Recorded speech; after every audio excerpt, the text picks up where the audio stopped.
leadership. But first, a little bit about me. I am Dr. Karen Hills Pruden. I'm a global leadership strategist.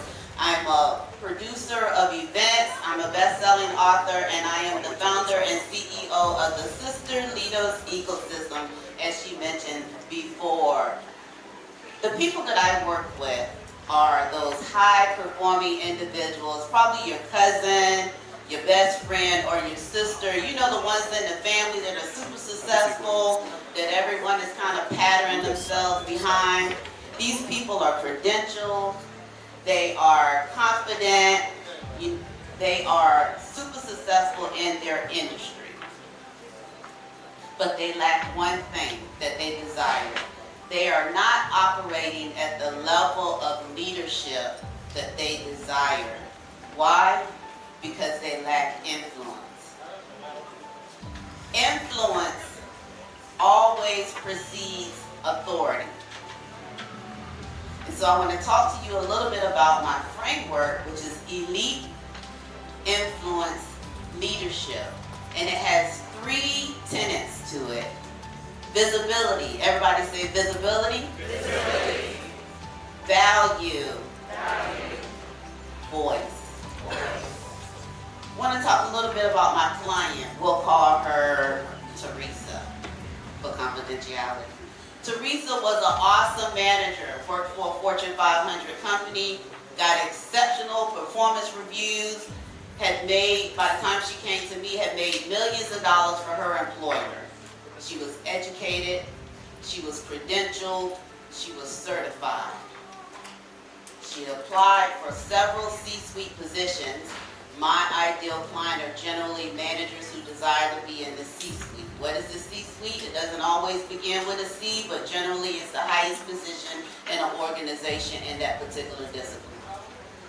She could not understand why, with her excellent performance evaluations, leaders were being promoted from under her, while she herself could not be promoted to the C-suite, which was the next level for her.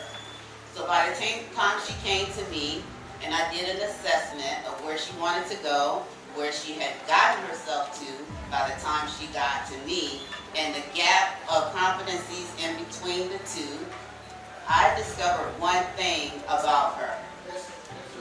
Although she was excellent at what she did, she was operating at her current level, even though she desired a higher level. Again, one of the tenets of elite influence leadership is visibility.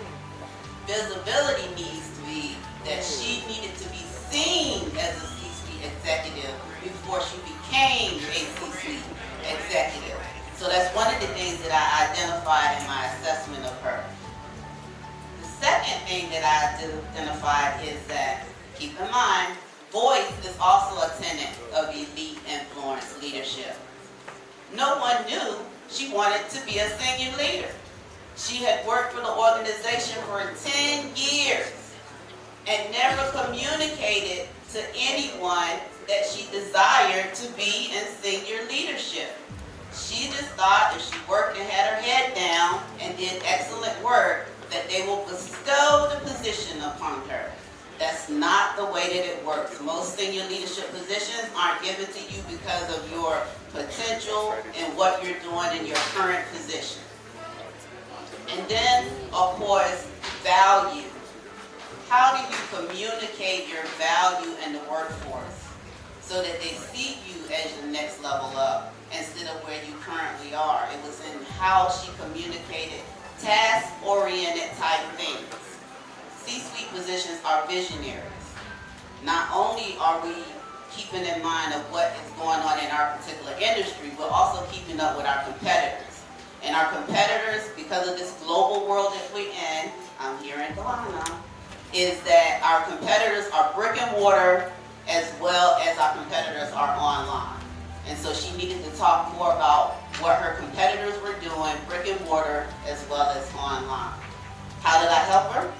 As I close out, we helped her change how she communicated. We talked about outcomes, data, talked about she did some research, she shopped her competitors. How many of you have ever shopped your competitors? Amen. That's how you know what they're really doing. That's how you know their level of service. That's how you know what gap that you can explore. So she shopped her competitors. She figured out what gap in services and products reliability that she could expose as part of her communicating within her own employer. And then she spoke those conversations in business.